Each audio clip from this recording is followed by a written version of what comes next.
Olá, está começando o Perfil Parlamentar, uma série para mostrar quem são os deputados eleitos para a 55ª legislatura da Assembleia Legislativa do Rio Grande do Sul. Na edição de hoje, nós vamos conversar com o deputado Dalcis Oliveira, do Partido Socialista Brasileiro, o PSB. Empresário do setor calçadista, ele representa o Vale do Paranhana aqui na Assembleia Legislativa. Bem-vindo, deputado. Muito obrigado, olá Anne, olá a todos os nossos que estão nos assistindo nesse momento. Tenho certeza que vai ser muito proveitoso a nossa passagem aqui. Pois é, o senhor assumiu o mandato já no dia 31 de janeiro aqui na Assembleia Legislativa, mas o senhor já tem uma história na política que começou como vereador, né, em Igrejinha, deputado. Como é que foi esse começo? Porque eu sei que o senhor se elegeu por Igrejinha, mas o senhor nasceu em São Francisco de Paula. Na verdade eu morava com a família em São Francisco de Paula e em 1982 nós fomos embora para a Igrejinha. Eu tinha pouco mais de 8 anos de idade e ali nós iniciamos então as nossas atividades escolares, né? E logo em seguida, lá na cidade, na região, tem muitos ateliês, né? No ano seguinte eu já comecei a trabalhar num desses ateliês de calçado, né? Com 9 anos de idade. Sempre no turno inverso da escola, enfim. E nesse contexto, passou-se o tempo ali, com 12 anos naquela época podia assinar a carteira, né? E aí já fomos trabalhar numa empresa um pouco mais estruturada e assinamos logo em seguida também então a carteira numa fábrica dessas de calçado. Algum tempo depois, passei para a área administrativa de uma outra empresa. Fiz o curso de tecnólogo em calçado, me especializei em cálculos, consumos, insumos, enfim, era uma outra época, nós não tínhamos essa modernização que existe hoje das questões da informática, do planejamento, né? Era outro formato, era tudo manual, né? A gente está falando aí final dos anos 80, né? E logo em seguida a gente vê então o ensino médio, aquela coisa toda, né? E a faculdade. E em 97 eu me filiei ao PMDB na época, né? Ocasião em que eu já estava trilhando os assuntos lá que eram pertinentes da minha empresa, que a gente abriu em 93, quando a gente começou os primeiros passos da linha empresarial. Fui empreender muito cedo, né? Com 19 anos de idade a gente começou o nosso negócio. Então, logo em seguida, também no ano de 2000, veio a minha primeira eleição, então para vereador no município de Igrejinha. Claro que, como que cheguei na política, né? Houve toda uma história que antecedeu isso. Lá no início ali dos anos 90, eu comecei a participar de grupos, né? De futebol, de associação de moradores, de entidades não governamentais, associações, sociedades, né? E devido a isso também, obviamente, que houve o assédio dos partidos políticos e eu escolhi o PMDB para me filiar em 97 e concorri pelo PMDB no ano de 2000. Eu não me elegi naquela eleição em forma definitiva, fiquei suplente e acabei assumindo a cadeira de vereador em 2001, meados de 2001, por ocasião de que um dos vereadores foi chamado para trabalhar no integral o governo executivo. Claro que aí foi uma sequência de trabalho, assim, em seguida também no ano de 2004 então veio a nossa reeleição. Aí sim a gente praticamente triplicou o número de votos da primeira eleição e, de forma concreta, fizemos a eleição naquele ano. Em 2005 me tornei presidente da Comissão de Constituição e Justiça do município. E aí começou uma história com muito mais, eu diria que a partir daí sim, começou uma história com muito mais aperfeiçoamento do ponto de vista político, de entendimento das normas, entendimento do sistema, busca por espaços, né? Em 2006 me reelegi nessa comissão, em 2007 me tornei o primeiro vereador da história eleito por unanimidade presidente da casa naquela cidade. Fizemos a construção da nova sede do Poder Legislativo, entregamos para a comunidade uma sede espaçosa, com um plenário amplo, com espaço para uma assistência bastante ampla, com mais de 200 lugares. Enfim, fizemos um trabalho e acabamos fazendo a reeleição novamente em 2008 E aí sim, foi um momento muito especial da cidade de Igrejinha, que elegeu não só a mim, mas um outro colega, deu a nós uma votação sendo uma das maiores da história da cidade. E isso nos deu amplitude para buscar mergulhar ou voar em outros ares, né, da política. Passamos a ter algumas dificuldades de relacionamento dentro do partido, porque já naquela ocasião também, em 2000, o PMDB passou a ser prefeito. Naquela época não era, nós estávamos compondo um executivo que era, o prefeito era do partido PTB, se não me engano na ocasião, e o PMDB era vice. E o PMDB em 2000 resolveu estar na cabeça, né? Eu perdi inclusive uma eleição interna para presidir o partido, e houve algumas incumbências e passou o tempo. Em 2010 nós decidimos que deixaríamos o partido. Em 2011 nós migramos para o PSB. Já havia naquela ocasião a regra de que se saísse do partido poderia perder o mandato. Por outro lado, a gente fez um acordo, né, com a direção do PMDB, e nós estávamos presidente, porque nós tínhamos sido presidente em 2007, em 2009 nós voltamos à presidência da casa, e em 2011 voltamos novamente à presidência da casa. Então, como presidente, também não perdi o mandato de vereador, nem o mandato de presidente da casa.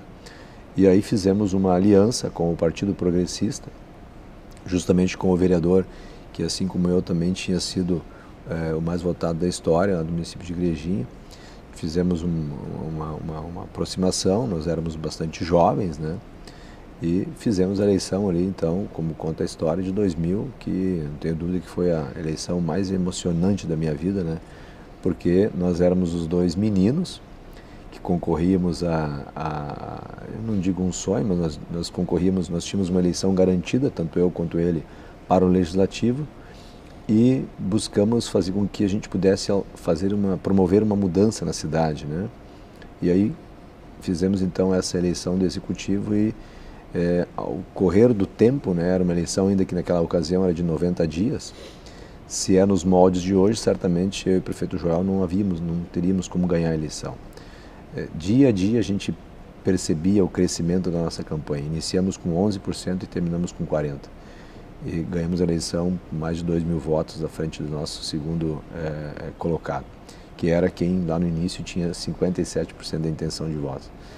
Então, houve uma história, a gente assumimos a prefeitura em 1º de janeiro de 2013, logo à frente a gente também assumiu algumas secretarias, Secretaria de Desenvolvimento Econômico, a qual é uma especialidade da gente, né, por vir da iniciativa privada, por ter a fábrica de calçados lá da cidade de Igrejinha, compartilhado os negócios, também a Secretaria de Esportes, a Secretaria de Turismo e a Secretaria de Cultura estavam impregnadas sobre dos meus olhos, né? Fizemos essa estrutura e fomos trabalhando, fizemos um trabalho de enxugamento da máquina, buscando fazer com que a eficiência do município e da geração do serviço público fosse de qualidade, assim como a gente também acompanha lá e a gente busca todos os dias na iniciativa privada. Este cunho da busca incessante de estar na iniciativa privada, não tenho dúvida que foi fundamental para a gente também fazer essa aplicabilidade dessa experiência lá na área pública. Veio então a eleição de 2016 e nós fizemos a reeleição com o maior percentual também da história do município de Igrejinha, com mais de 74% dos votos, né, da cidade. E aí passamos então a uma outra fase, que era a busca desse grupo político que estava à frente do município, de que há mais de 30 anos não havia representação política a nível estadual ou federal dentro do Vale do Paranhana, dentro da região que compunha ali a cidade de Igrejinha. Então a gente, em conversa interna, do que a gente chama lá de coordenação de governo, nós acertamos ainda em novembro de 2016 que nós teríamos sim um candidato, daquela administração teria um candidato, que poderia ser eu ou poderia inclusive ser o próprio prefeito Joel. O problema do prefeito Joel é que a norma naquela ocasião dizia, como diz até hoje, que o prefeito, para concorrer ao cargo de deputado, ele precisa renunciar ao cargo. e o vice-prefeito não tinha ou não tem essa nomenclatura. Fizemos algumas conversas com o Congresso Nacional, porque estava em conversa também a questão da reforma, mini-reforma política que ia acontecer em 2017, e dentro desse contexto nós entendimos que podia sim haver uma alteração, ou o Congresso apontava por uma alteração, inclusive na norma que determina a renúncia do prefeito. Bueno, isso não aconteceu e então ficou decidido que eu seria o candidato em 2018. Passamos então a uma outra fase, que foi a fase de apresentar para a sociedade um projeto que fosse aglutinador, em que todos os municípios pudessem se envolver dentro do contexto das nossas potencialidades, né, as potencialidades que existiam e existem na região, as deficiências que existem na região, o porquê dessas deficiências e o que nós ganharíamos e o que o município, a região, enfim, todo o contexto recebe e poderia ter ao momento em que tivesse a representação política. Agregado a isso também tem a questão não só do Vale do Paraíba, mas daí dentro de um contexto maior, envolvendo o Vale dos Sinos, toda a região, sendo de um polo coreiro calçadista, ao qual eu me identifico muito por vir desse segmento e ter inclusive a indústria desse segmento. Então, sendo também não só um proponente, mas um representante, a gente diria um embaixador do segmento, né? E foi como a gente fez a pré-campanha, né? Que ficou inclusive abonada na lei que foi aprovada lá em 2017. Então passamos a trabalhar essa pré-campanha fazendo apresentações a partir de palestras, né, que nós apresentávamos para os mais diversos segmentos da sociedade, clubes de futebol, entidades eclesiásticas, entidades não governamentais, enfim. Nós fizemos mais de 70 apresentações entre setembro de 2017 e junho de 2018. Isso foi algo que antevia, né, o processo eleitoral por si só. Quando chegou o processo eleitoral em 2018, nós já tínhamos uma pré-campanha que estava toda ela com cores, com outdoor, né, enfim, com banners, com tudo que você possa imaginar, as peças, né, publicitárias, todas elas estavam expostas. Claro que daí veio a campanha e nós identificamos a campanha a partir dessas palestras, né? Então houve todo um segmento, uma preparação, um planejamento de campanha que incluiu nela a pré-campanha e que nos deu daí a possibilidade, obviamente, de fazer uma votação bastante interessante. 26.765. Eu até gostaria de destacar, porque só no seu município Igrejinha foram 11.226 votos, significa 55,83%, mais de 50% dos votos, seguido por Três Coroas, Parobé, Taquara e Nova Hartz, deputado. Mas eu gostaria de ir direto para o trabalho que o senhor tem aqui, claro, de representar o Vale do Paraíba, sobretudo, além do apoio à atividade econômica, turística da região, que a gente sabe que tem, até porque é próxima ali da Serra, né, deputado, sim, próximo de Gramado e Canela, e o senhor tem, sobretudo, um projeto, uma proposta que o senhor tem. O senhor defende os incentivos fiscais do setor coreiro calçadista, e eu quero entrar nessa questão efetivamente, deputado, porque a gente sabe dos problemas que esse setor enfrenta ao longo dos anos.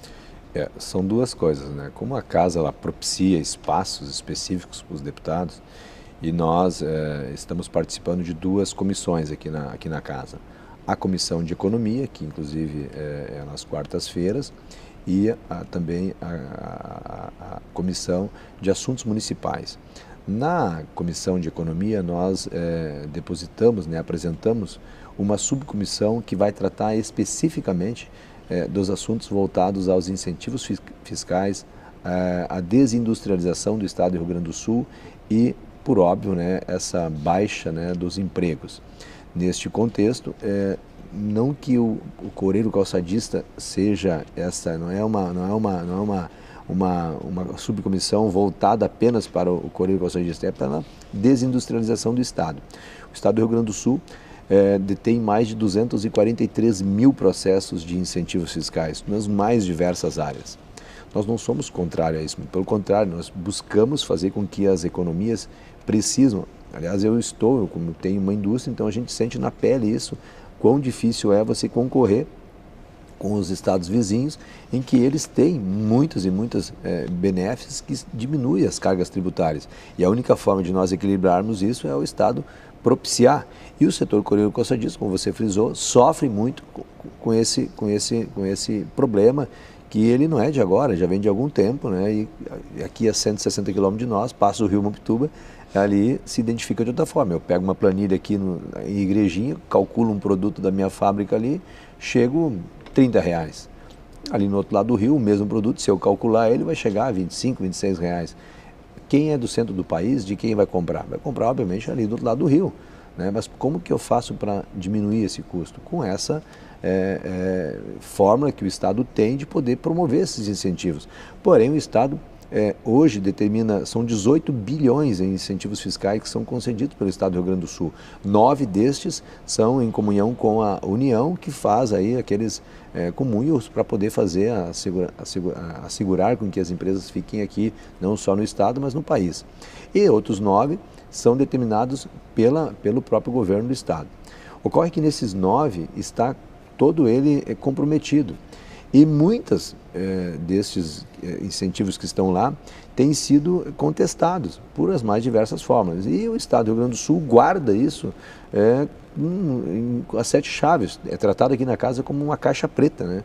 Nós precisamos abrir isso para saber quem recebe, de que forma é concedido, quais são as contrapartidas exigidas pelo Estado, quem são as empresas que conseguem suprir essas contrapartidas, se existem empresas, e a gente entende que sim, possa existir empresas que não estão correspondendo com essas contrapartidas, e assim sendo, nós poderemos abrir espaço, então, nesses 9 bilhões, para retirar um ou outro contrato que não vai estar, porque são 243 mil contratos. É quase impossível você dizer que em 243 mil contratos, todos, né, estão 100%. Então a gente quer fazer um pente fino nisso, saber quem são, e esses que não estão gerando renda e emprego, eu diria não comprometendo, mas eu diria que eles não estão conseguindo suprir aquilo que se comprometeram com o Estado, que revoguem esses contratos, e aí sim nós conseguiremos incluir junto a cadeia produtiva coreiro-calçadista. E aí nós teremos uma cadeia coreiro-calçadista e outras cadeias também, que ainda nós temos certeza que possam ser inclusas nesse contexto, de que a gente possa fazer o Estado voltar a crescer, voltar a incentivar quem de fato gera renda e emprego. Afinal de contas, quem paga o meu salário enquanto deputado e qualquer outro servidor público, tudo que é público não é pago pelo gestor propriamente dito, seja o presidente da Assembleia Legislativa, seja o governador, ou seja o presidente da República. É pago pela iniciativa privada, é a indústria, é o comércio, é o serviço, é a agricultura, é este que paga toda essa máquina pública. E nós precisamos incentivar quem gera renda e emprego e não o contrário, como é feito de praxe nos últimos anos.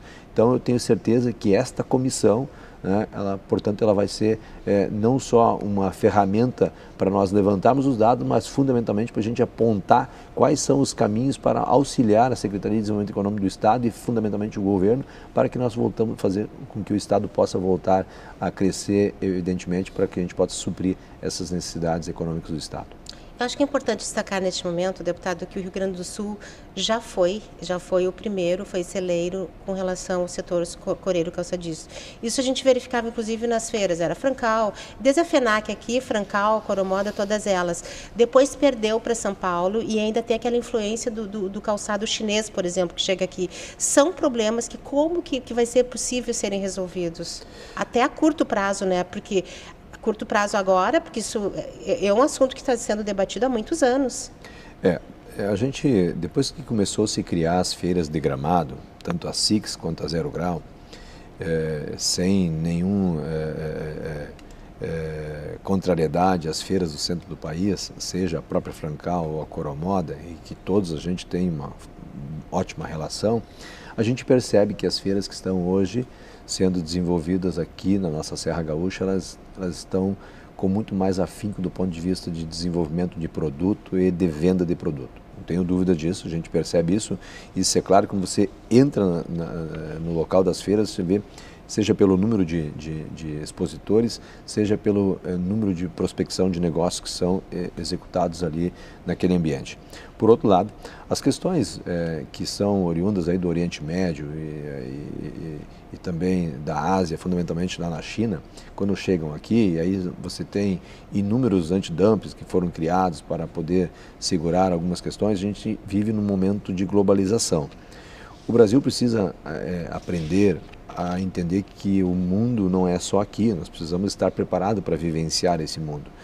A essa vivência, obviamente, de país, nós temos que, as pessoas falam muito aí do custo Brasil.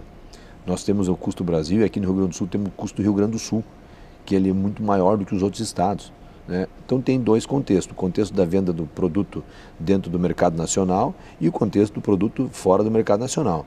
Então essas questões, e aí a gente percebe muito bem que já tem a Lei Candir que acaba tirando a possibilidade de nós incrementar algum tipo de anseio fiscal ali, quando as vendas são para fora, e aí abona para que a gente possa vender sem a repercussão do ICMS, por exemplo. Isso tem, obviamente, contribuído muito para a venda para fora. Entretanto, a venda interna aqui, que é a que a gente mais tem falado, o mercado nacional ele é muito amplo. O Vale do Paranhana, o Vale dos Sinos, o estado do Rio Grande do Sul sempre foi protagonista quando a gente fala da produção e da venda de produtos calçadistas.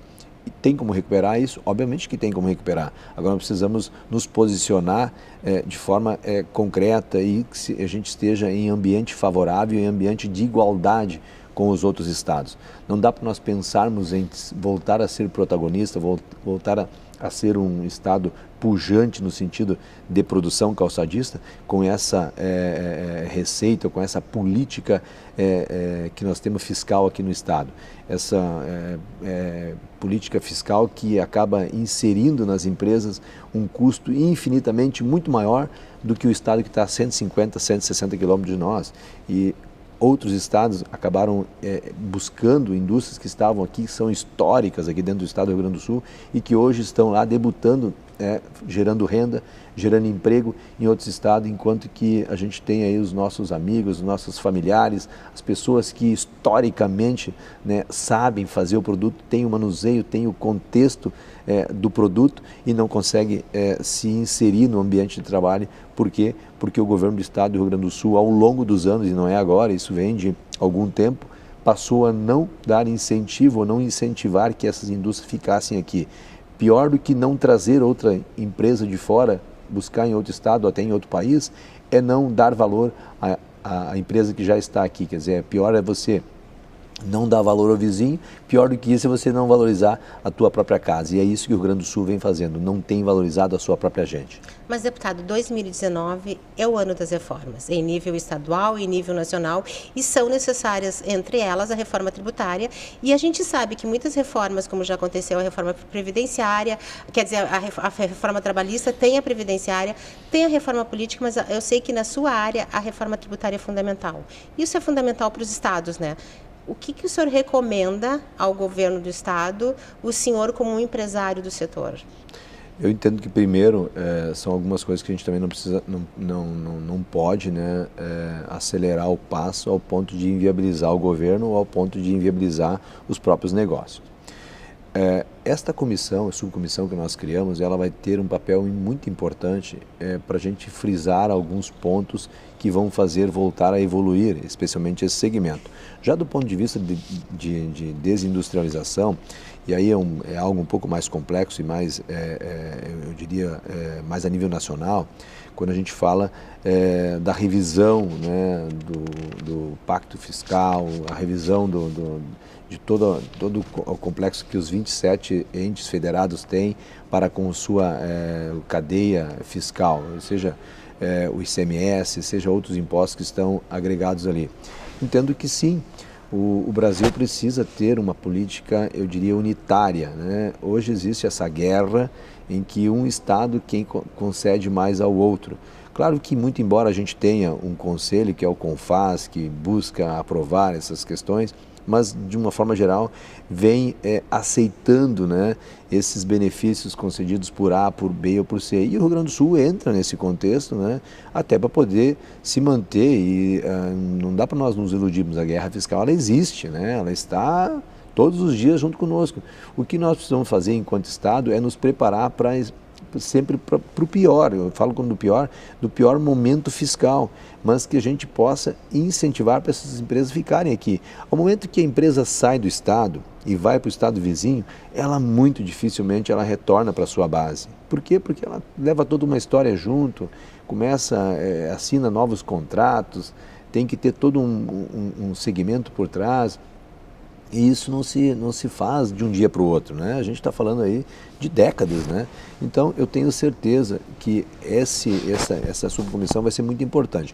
Por outro lado, as reformas que você falou, aí seja a reforma fiscal, agora nós estamos aí tratando da reforma previdenciária, no ano passado se verificou muito a questão da reforma trabalhista. Eu entendo que o país evoluiu um pouco com relação à questão trabalhista. Por outro lado, eu ainda entendo que tem muito espaço para evoluir. Houve criação de muitas e muitas, eu não diria de direitos, mas muitos e muitos benéfias que acabam prejudicando o trabalhador. Em que sentido? O trabalhador só vai ter um posto de trabalho no momento em que existe uma empresa apta a empregá-lo. Quando essas empresas estão sendo esmagadas por taxas ou por vários ambientes constitucionais, do ponto de vista seja fiscal trabalhista ou seja fiscal da própria planta fiscal do país, acaba fugindo de vir investir no nosso país. Aí investe no país vizinho, investe no outro continente e nós ficamos sofrendo com isso. E aí quem perde com isso? Não só o país, mas fundamentalmente o trabalhador, que acaba não tendo um posto de trabalho para trabalhar. Então, é preciso que a gente não trate isso como direitos disso ou direito daquele outro, mas como evolução para que a gente possa voltar a ter postos de trabalho e voltar a desenvolver o país. A questão da Previdência ela é fundamental para a manutenção dessa máquina. Não dá para nós crermos que uma pessoa, eu tenho 45 anos de idade, né, com 45 anos de idade se aposentar e com uma perspectiva de vida talvez de 80, 90 anos e o país ficar pagando, indiferentemente qual seja o contexto de valor. Mas se a pessoa ganha X, ela tem que contribuir para X. Não dá para ela querer se aposentar por X e pagar Y, né? Quer dizer, muito menos que isso. Então, eu entendo que precisa ter justiça fiscal acima de tudo também. Deputado, o senhor já assumiu aqui no dia 31 de janeiro e já foi escolhido, inclusive, o líder partidário representando o PSB. Então, são as inúmeras questões que o senhor também estará tratando na defesa também do seu partido. Quero dizer que nós já estamos encaminhando para o final do programa, deputado. Eu tenho um ping-pong rapidinho. Vamos a ele? Claro. Primeiro, começando por um momento marcante na sua carreira política. A eleição de 2012. Um sonho. Vivo de realizações. Um livro ou um filme que o senhor tenha lhe marcado? América Debilitada, de Donald Trump. Gremista ou colorado? Gremista. Um valor importante? A vida. Alguém que o senhor admira, não sei se o senhor tem heróis? Meu pai. Uma lição importante? Respeito ao ser humano. Um defeito? Vaidade. Um hobby? São muitos, mas o futebol sempre teve na minha vida. Um desafio? Buscar viver num estado que respeite, acima de tudo, quem verdadeiramente nos dá a nossa própria subsistência, aquele que gera renda e emprego. Qual o papel do Poder Legislativo no momento político atual? Desenvolver, ajudar a desenvolver o Estado, o país, mas fundamentalmente fazer com que a gente possa viver num estado, num país que seja leve, que seja dinâmico e que seja muito comparado à iniciativa privada, sem benefícios, sem que o Estado e o país atrapalhe a vida das pessoas, muito pelo contrário, que ela contribua para que as pessoas possam viver de forma libertada, de forma tranquila e que a gente tenha a eficiência do serviço público como excelência da qualidade de vida. Passou rapidinho, né, deputado, o nosso tempo. O senhor tem muita história para contar, a sua carreira política e também sua trajetória profissional é muito linda. Eu agradeço a sua participação aqui, de poder mostrar um pouquinho para quem está nos acompanhando aqui. Tá bem, muito obrigado, Vânia, obrigado a todos os as pessoas que estão nos assistindo. Tenho certeza que os debates dessa casa aqui vão ser muito calorosos, muito embora a gente respeite, precisa respeitar as posições daqueles que pensam contrariamente a nós, mas a gente vem sempre frisando, e é importante, para finalizar, eu quero deixar isso muito claro. Não sou defensor dessa grenalização que existe muito hoje, da questão esquerda-direita. Eu sou um cara defensor de um Estado eficiente e que realmente ele seja protagonista no sentido de ficar incentivando quem paga todo o poder público, que é a iniciativa privada. Obrigada mais uma vez, e a você obrigada pela companhia. Até o próximo encontro.